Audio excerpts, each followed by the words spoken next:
Welcome back, fellow researchers and knowledge seekers. Today, I have an important video for all of you who are passionate about making valuable contributions to the existing body of literature. In this video, we will explore the art of formulating captivating titles for your thesis or research papers. And by mastering this skill, you will attract more readers and increase the chances of your work being discovered and appreciated by a wider audience. The guidelines I am going to discuss are prepared after consulting a number of books on this subject. But before we dive into the exciting world of crafting compelling titles, make sure to hit the like button and subscribe to our channel for daily videos like this. Let's get started.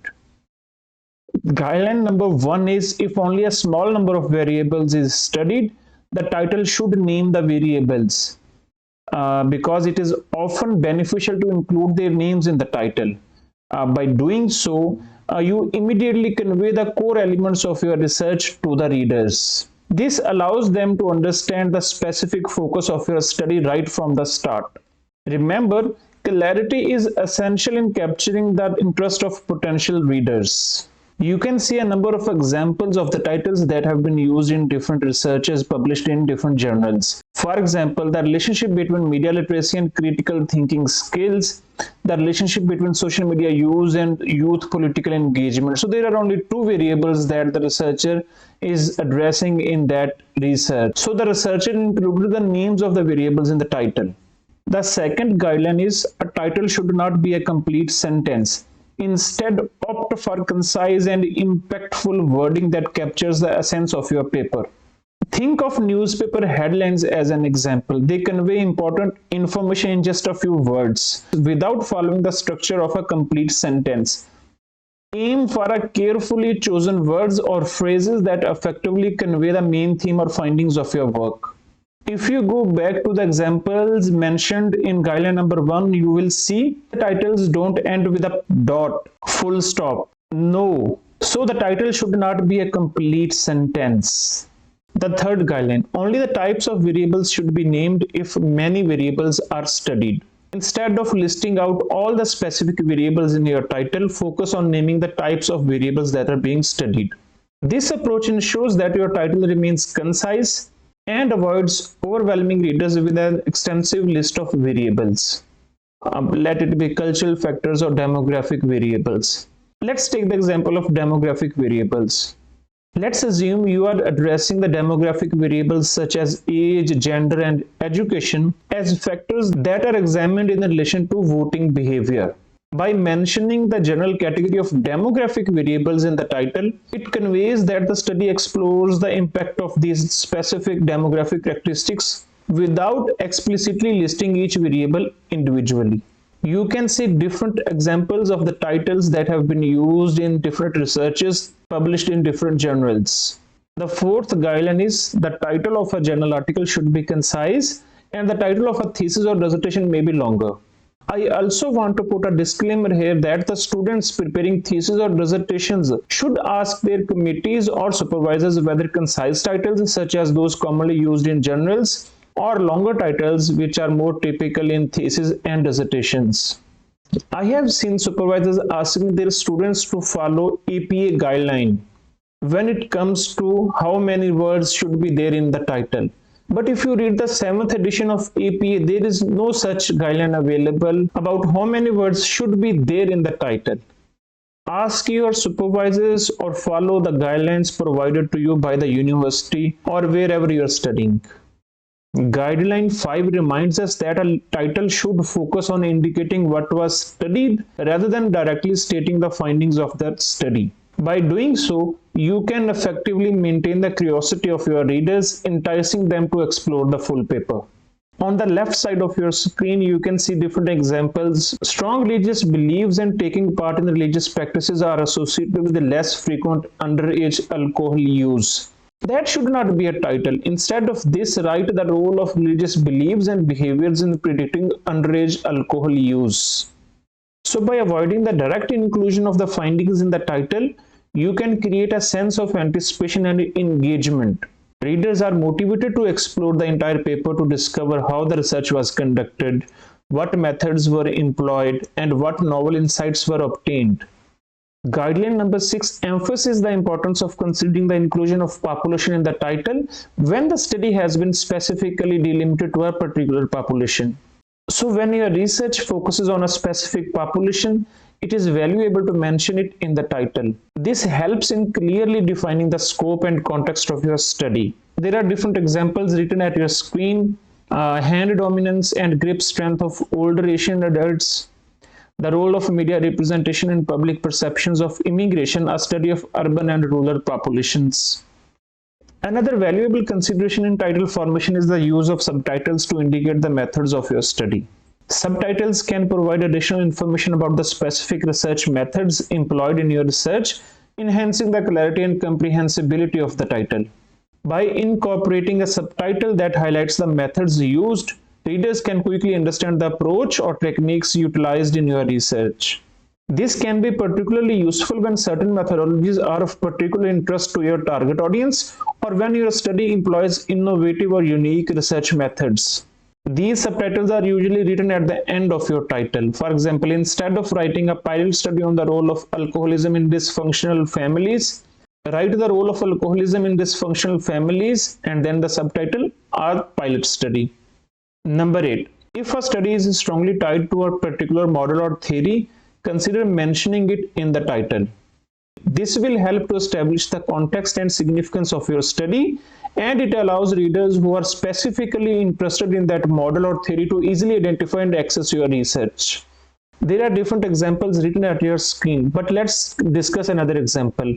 If your study examines the application of Maslow's hierarchy of needs theory in understanding consumer behavior, a suitable title could be exploring consumer behavior through the lens of Maslow's hierarchy of needs theory, let's say. So by this way, the title explicitly highlights the specific theory and indicates that the study is focused on understanding consumer behavior using this particular theoretical framework.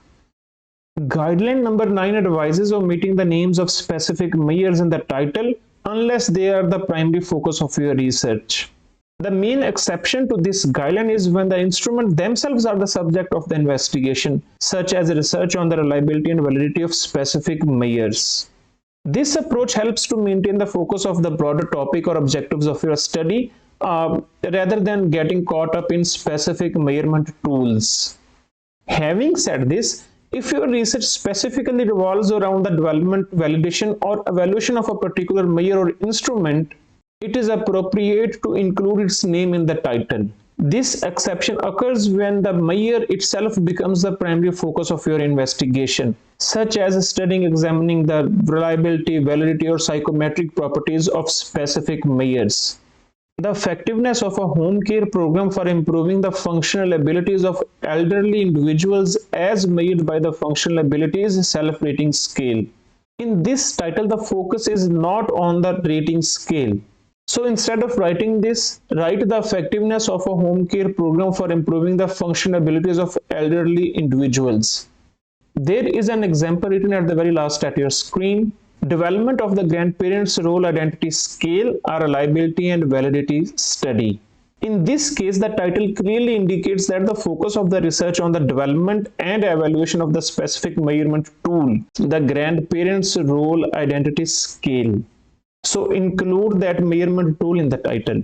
Next, our title may be in the form of a question, but this form should be used really with a caution. Using the form of a question in the title can be a way to engage readers and stimulate their curiosity. However, it should be used sparingly and with caution. It is essential to ensure that the question posed in the title accurately reflects the focus and scope of your research and that the title remains clear and concise. For example, do private colleges and universities accommodate students with physical disabilities?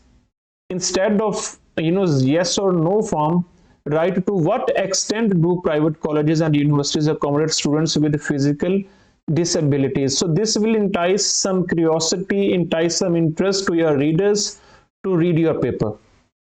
Guideline number 11 advises caution when using the words effect with E and influence in titles, particularly in research reports that study cause and effect relationships. It is recommended to employ the true experimental method such as survey experimental method when examining such relationships. It is important to use these words accurately and appropriately in the context of research being conducted. In the research titles, the word effect with E should be used as a noun to meet influence, while the word affect with A refers to feelings or emotions.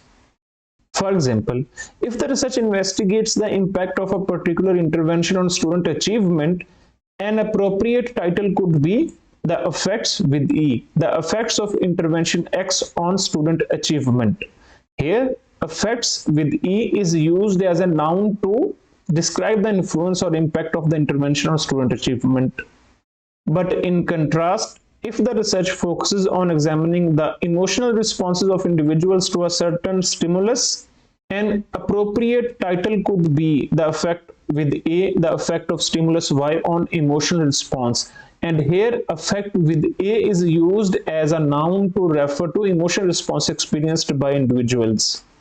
You can read different examples for more clarity written at your screen. Guideline 12 highlights the importance of ensuring that the title of a research paper or thesis remains consistent with the research hypothesis, objective, purpose, or question. The title should accurately reflect the main focus and scope of the study. In the first example written at your screen, where the purpose of the study is to investigate the role of the media in shaping public perception of climate change, an appropriate corresponding title could be The Media's Influence on Public Perception of Climate Change, a content analysis of news coverage, let's say. So this title aligns with the research purpose, as it explicitly mentions the media's role and focuses on analyzing news coverage to understand its impact on public perceptions of climate change. And in the second example, where the purpose is to explore the role of social media in political participation and engagement among youth adults, a suitable corresponding title could be Social Media Use and Political Participation Among Youth Adults, a qualitative study, let's say. So the title reflects the research purpose by emphasizing the role of social media and indicating that the study adopts a qualitative approach to explore political participation and engagement among youth adults. So by ensuring consistency between the title and the research purpose, you provide readers with a clear understanding of the main focus and objective of the study. It is also suggested for inclusion of unique features of a study in its title. This helps to highlight specific aspects or characteristics that make the research distinct or noteworthy. For example, the short-term and long-term effects of cesarean section on the health of women and children. This title indicates that the study examines both the immediate and lasting impacts of cesarean section on the health outcomes of both women and children. This inclusion of short-term and long-term effects emphasizes the unique focus on multiple time frames. The next guideline, guideline number 14, advises against using clever titles in research papers or theses. While it may be tempting to employ humor or clever wordplay in titles, the primary function of a research report is to inform rather than entertain. The first example written at your screen may be considered clever or witty, but it does not accurately convey the content or purpose of the research. It may distract readers and fail to provide a clear indication of what the study is all about. And the second example may attempt to use wordplay with the phrase taking the sting out, but it fails into the category of being clever rather than informative. A more straightforward and informative title could better convey the focus of the research and its purpose. Last but not the least, the 15th guideline focuses on understanding the conventions for capitalization in titles, particularly in context of research papers and reference lists. In APA style, when creating titles at the beginning of a research paper, the usual rule of capitalization for titles apply. This means that the first letter of each major word is capitalized, such as nouns, verbs, adjectives, and adverbs. Articles, conjunctions, and prepositions of 4 or fewer letters are typically not capitalized unless they are the first or last word in the title. However, when it comes to creating a reference list, the capitalization conventions are slightly different. In this case, only 3 elements are capitalized. The first letter of the first word in the title. Regardless of its part of speech, the first word in the title should have its first letter capitalized. The first letter of first word in a subtitle. If the title includes a subtitle, the first letter of the first word after the colon should be capitalized. Proper nouns. Capitalize all proper nouns including names of people, places, organizations, and specific terms. And that's wrap up our discussion on how to formulate titles for your thesis or research paper. So by following these guidelines, you can enhance the visibility and appeal of your work, attracting more readers to delve into your research findings. Remember, a well-crafted title can make a significant difference in capturing the interest of your audience and increasing the reach of your work within the scholarly community.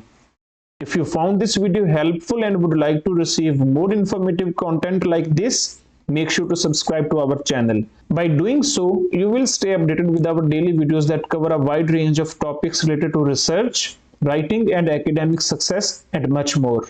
Thank you for watching, and I look forward to having you a valued subscriber.